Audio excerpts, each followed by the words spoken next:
अस्सलाम वालेकुम मेरे प्यारे प्यारे व्यूवर्स को एक दफ़ा फिर से रमज़ान मुबारक हो। अल्लाह ताला आप लोगों के इस माह रमज़ान में आपकी तमाम दर इबादतें कबूल करे, आपकी तमाम परेशानियां दूर करे, जो बीमार हैं उन्हें शिफ़ा दे। तो मैं अपने चाहने वालों के लिए आज का व्लॉग लेकर आई हूँ, जिसमें आप ये देख रहे हैं पहले रोज़े में हमने क्या क्या खाया। तो ये फ़ौरन सारी चीज़ें नहीं बन जाती, क्योंकि मेरी ये कोशिश होती है और मैं सबसे ये कहती हूँ कि रमज़ान का महीना इबादतों का महीना होता है। तो इसमें अगर हम बहुत ज़्यादा वक्त किचन में लगाएंगे तो फिर हमें इबादत उस तरीके से नहीं कर पाएंगे। तो बहुत सारी चीज़ें हम पहले से प्रिपेयर करके रख सकते हैं, इसलिए मैं आज का ये व्लॉग लेकर आई हूँ। इसको लाजिम आपने एंड तक देखना है। मैं बहुत सारी चीज़ें आपको बताऊंगी जो मैं पहले से प्रिपेयर करके रख लेती हूँ और बहुत सुकून से रमज़ान गुजरता है। अब रमज़ान का महीना आता है, बच्चे तो डबल से खुश हो जाते हैं। आप ये देखें कि ये जो बैनर बना के लगाया है, ये मेरे बच्चों ने रमज़ान करीम का लगाया है। तो एक कमरे में एक लुक आती है, घर में एक फीलिंग सी आती है, रमज़ान का महीना शुरू हो चुका है। आज के व्लॉग में मैं आइडियाज़ शेयर कर रही हूँ। जैसे देखिए, नमक पारा घर में बना के आप नमक पारे रख सकते हैं और ये इनकी शेल्फ़ लाइफ बहुत अच्छी होती है।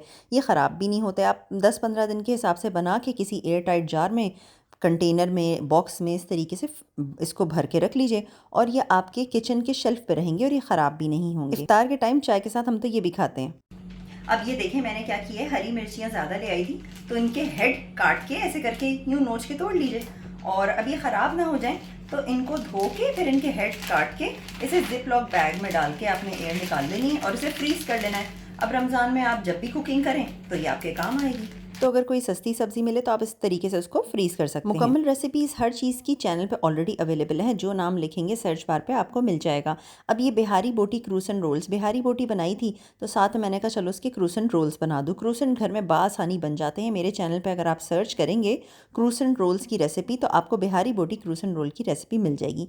फिलिंग आप कुछ भी कर सकते हैं। मेरे दिमाग में उस वक्त ये था कि मैं बिहारी बोटी के क्रूसन रोल्स बनाऊँ, क्योंकि मेरे घर में बिहारी बोटी शौक से खाई जाती है।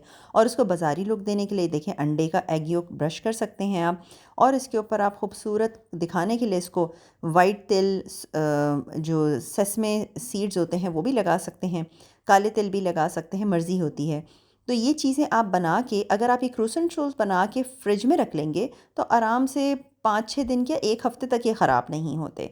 बस आप एयर टाइट बॉक्स में से रख लीजिए। जब सर्व करना हो तो गर्म करके इसको सर्व कीजिए, माइक्रोवेव हो या ओवन, थोड़ी देर के लिए आप उसको हीट कीजिए और बस तैयार। मेरे घर वाले आलू के समोसे बहुत पसंद करते हैं, जिसको पंजाबी समोसा भी कहते हैं दुबई में। तो बाज़ार से लो तो उसमें साबुत धनिया, ज़ीरा बहुत मुंह में आता है, जो कि घर वालों को नहीं पसंद, तो मैं वो भी होममेड बनाती हूँ। इसकी रेसिपी भी आपको मेरे चैनल पर मिल जाएगी। जिस तरीके से हम रोटियाँ बेलते हैं उसी तरीके से मैदे की रोटियाँ बेल के आप उसमें आलू की फिलिंग करके आलू के समोसे बना सकते हैं। इसी तरह से पोटैटो बॉल्स भी बना सकते हैं, अंदर चीज़ की फिलिंग कर सकते हैं, अंडा ब्रेड क्रम लगा के आप उसको भी डब्बे में डाल के फ्रीज़ कर सकते हैं। स्प्रिंग रोल भी घर में बना लें। ये सारी चीज़ें घर में बनाने से ना सिर्फ साफ़ सुथरी अच्छी मज़े की तैयार होती हैं, सस्ती भी पड़ती हैं। अब ये है खजूर और इमली की मीठी गाढ़ी सी चटनी, जो हम अक्सर दही बड़ों पर डालते हैं। मीठे दही बड़ों पर बहुत मज़े की लगती है। और साथ इस वाली बॉटल में है खट्टी इमली की चटनी, जैसे हम चने पकाते वक्त, कुक करते वक्त डालते हैं, या चने उबाल के जब आलू प्याज टमाटर मिक्स करके बनाएं तो उसमें भी डलती है। तो दही बड़ों के लिहाज से और चनों के लिहाज से ये चटनियाँ तैयार। कम से कम 1 आध घंटे के लिए माश की दाल को भिगो लें, फिर नमक, ज़ीरा और चाहे तो हरी मिर्ची डाल के उसको ब्लेंडर में ब्लेंड कर लें, बहुत कम पानी के साथ। और इस तरीके से इसके बड़े बना के, माश की दाल के बड़े बना के आप फ्रीज़ कर सकते हैं। तो ये सारी टाइम सेविंग रेसिपीज़ हैं और इससे क्या होता है, रमज़ान में आपका वक्त भी बर्बाद नहीं होता। अगर आप रेस्ट करके या तिलावत करके, कुरान की या नमाज और इबादतें करके उठे हैं तो लास्ट मोमेंट पे जाके भी आप आराम से अपना इफ्तार बना सकते हैं, और इफ्तार भी बहुत मज़े का बनेगा, सब खुश भी हो जाएंगे और बहुत सारी वैरायटी भी होगी। तो ये सारी प्रिपरेशंस आप पहले करके रख सकते हैं। अभी तक नहीं की तो अभी भी कर सकते हैं। और अगर आपके फैमिली मेम्बर्स चटोरे मेरे घर वालों की तरह, तो हरी चटनी तो बहुत ही ज़रूरी बनती है।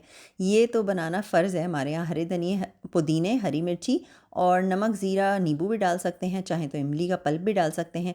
ये रेसिपी सारी आपको मेरे चैनल पे मिलेंगी। इस वक्त मैं आपके साथ आइडियाज़ शेयर कर रही हूँ कि क्या क्या चीज़ें करके रखी जा सकती हैं। अभी भी कुछ लेडीज़ ने अगर जैसे वर्किंग है और तैयारी करके नहीं रखी है, तो और आके उन्हें बहुत स्ट्रेस लगता है कि भाई मैं इतना सारा कैसे मैनेज करूँ, और बाज़ार का भी मंगवाना नहीं पसंद, क्योंकि एक तो बाज़ार का पता नहीं होता है कि किस तरीके का है और उसमें क्या क्या इंग्रेडिएंट्स डले हैं। कुछ लोगों को फूड एलर्जी होती है, कुछ लोगों के यहाँ बच्चों को घर में फूड एलर्जीज़ होती हैं। तो आप अपने हिसाब से ये सारी चीज़ें होममेड बना के रख लीजिए। वैसे सच बताऊँ, इतना ज़्यादा एफ़र्ट नहीं है, बस ये एक एक दफ़ा का काम होता है। और आपके एक एक अशरे के हिसाब से बना लें या 10-15 दिन के हिसाब से बना लें, और फिर आप इसको आराम से यूज़ करते रहें। तो हरी चटनी बना के लगना तो एक बहुत ही ज़रूरत है, क्योंकि अगर आप उसे में दही डाल के उसको बना के रख लेंगे तो वो भी आपके काम आ जाएगी। सादी बना के फ्रीज़ कर लें क्यूब्स की फॉर्म में, ज़िप लॉकर बैग में डाल के, तो वो भी आप जब चाहें थोड़ा थोड़ा करके निकाल लें।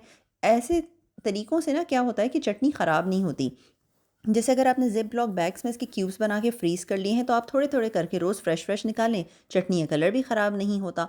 और रायते वग़ैरह बनाने के लिए भी तो ये हरी चटनी काम आती है। मेरे फ्रिज में तो हर वक़्त एक चटनी की बॉटल रहती है। अब जैसे ये चटनी है, इसको लिया रायता बनाने के लिए दही के साथ फेंट लिया, थोड़ा-सा उसमें काला नमक डाल लिया, पिसा हुआ ज़ीरा डाल लिया, रायता तैयार हो जाता है। तो ये सारी चीज़ें पहले से प्रिपेयर कर लेने से वक्त की काफ़ी ज़्यादा बचत हो जाती है, जो कि मैं महसूस करती हूँ। तो मैंने कहा मैं ये सारे आइडियाज़ अपने व्यूवर्स के साथ भी शेयर करूँ, जो मेरे चैनल पे कब से जुड़े हुए हैं और बहुत सारी रेसिपीज़ देखते रहते हैं। और अगर आप पहली दफ़ा देख रहे हैं तो मैं कहूँगी चैनल को सब्सक्राइब किए बगैर मत जाइएगा और मेरे लास्ट ईयर के दावत व्लॉग्स और रमज़ान व्लॉग ज़रूर देखिएगा। उसमें मैंने सारा कुछ आपके साथ शेयर किया था, बल्कि मेरे रमज़ान की तो बहुत सारी रेसिपीज़ मेरे चैनल पे अवेलेबल हैं। ये देखें कितने अच्छे क्यूब्स लग रहे हैं। मेरे घर में अल्टरनेट डेज़ में कोई ना कोई चना ज़रूर बनता है, या तो काला चना बनेगा या फिर सफ़ेद चना बनेगा। काबली चना हो, सफ़ेद चना हो, ये खाने में भी अच्छे लगते हैं और इससे ताकत भी बहुत आती है। तो आप इसको ओवरनाइट भिगो लें, सुबह उठेंगे तो आपको बेकिंग सोडा भी नहीं डालना पड़ेगा, नमक से ही ये आप प्रेशर कुक कर लीजिए या फिर पतीले में उसको खुले पानी के साथ उबाल लीजिए। बिल्कुल तैयार हो जाए तो आप इसका पानी फेंक दीजिए और उसके बाद आप इसे ज़िप लॉक बैग्स में डाल के पैकेट्स बना के रख लें। तो जितनी जितनी ज़रूरत हो उस हिसाब से पैकेट्स बना लें। अगर आप लोगों की फैमिली में मेंबर ज़्यादा हैं तो ज़्यादा डालें, मेरे यहाँ कम खाने वाले हैं तो मैंने थोड़ा थोड़ा डाल के इसके पैकेट्स बना लिए हैं। ज़रूरी नहीं है ज़िप लॉक बैग्स हो, अगर आपके पास दूसरे शॉपिंग बैग्स भी हैं या रोल्स वाले शॉपिंग बैग्स भी हैं तो आप उनको भी यूटिलाइज़ कर सकते हैं। मेरे घर रमज़ान में ब्रेड क्रम्ब का बहुत इस्तेमाल होता है, बाज़ार से महंगे भी पड़ते हैं और उनमें बरकत भी नहीं होती, तो मैं ब्रेड क्रम्ब भी घर में बना लेती हूँ। डबरोटी का जो लास्ट का पीस होता है, जो अक्सर लोग फेंक देते हैं या खाना पसंद नहीं करते, या कुछ लेडीज़ ज़बरदस्ती खाती हैं कि भाई घर में कोई और नहीं खा रहा, तो मैं उसके ब्रेड क्रम्ब बना लेती हूँ। किनारे भी अगर कटे हों और किसी रेसिपी में आपने यूज़ किए हों तो आप उसके ब्रेड क्रम्ब बना सकते हैं। आपने उसको इस तरीके से बिल्कुल ग्राइंड कर लेना है और फिर आपने उस पाउडर फॉर्म हुए हुए ब्रेड को आपने तवे पे सूखा, बिल्कुल बिना घी, बिना ऑयल, बिना मक्खन के, बिल्कुल सूखा सूखा इस तरीके से उसका मॉइस्चर उड़ा देना है, ताकि इसकी शेल्फ़ लाइफ अच्छी हो जाए, फिर ये ख़राब भी नहीं होते और आपके होममेड ब्रेड क्रम्ब्स तैयार हैं। चाहें तो आप इसमें पेपरिका पाउडर और ओरिगानो और इस तरह की चीज़ें भी ऐड कर सकते हैं, मगर मैं इसको सादा रखती हूँ ताकि जिस वक्त जिस रेसिपी के लिए यूज़ करूँ तो एक जनरल बिल्कुल ब्रेड क्रम्ब की फॉर्म में ये अवेलेबल हों। और अब आप इसको बंद करके रख लें। ये शेल्फ़ लाइफ इसकी बहुत ज़्यादा, ये ख़राब भी नहीं होता है। आपको फ्रिज में भी रखने की ज़रूरत नहीं है, आप अपने किचन के शेल्फ़ पे रख सकते हैं। तो ये एक काम बहुत ज़रूरी है करना। इसी तरीके से मेरे यहाँ पूरे साल कभी भी ज़ीरा पाउडर, धनिया पाउडर बाज़ार से नहीं आता। मैंने हमेशा से जो है घर में पीसा है। उसके 2 एक रीज़न्स हैं। एक तो ये कि आपको पता है इसमें कोई मिलावट नहीं हुई है। आपने साफ़-सुथरा ज़ीरा लिया है, उसको चेक कर लिया है, धनिया साबुत लिया है और उसको चेक कर लिया है, और आपने फिर उसको तवे पे सूखा-सूखा थोड़ा-सा ना भून लेना है। तो उससे उसका मॉइस्चर उड़ जाएगा और शेल्फ़ लाइफ़ अच्छी हो जाएगी, और आप उसको पीस के बॉटल में रख लें। इस ज़ीरे पाउडर की खुशबू या इस धनिये पाउडर की खुशबू, यकीन माने बाज़ार के जो पैकेट वाले धनिया और ज़ीरा पाउडर होता है ना, उससे डबल नहीं, बहुत ही ज़्यादा होती है।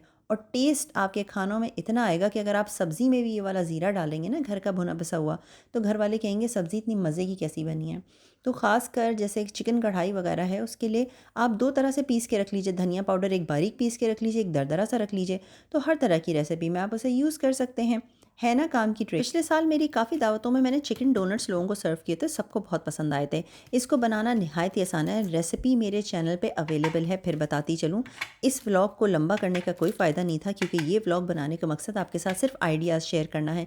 जिनके घर में बच्चे हैं और रोज़ा रखते हैं और आप उन्हें खुश करने के लिए मज़े-मज़े की इफ्तारियाँ उनको सर्व करना चाहते हैं, और चाहते हैं कि आपकी इबादत का टाइम भी ख़राब ना हो, आपके रेस्ट में भी खलल ना हो, तो भई इफ्तार के बाद बैठ के या तो ये चीज़ें बना लिया करें। उस वक्त हिम्मत भी होती है और हौसले भी होते हैं। बना के रख लें और क्या, फिर उसके बाद रोज़ थोड़ा-थोड़ा निकाल के इस्तेमाल करें।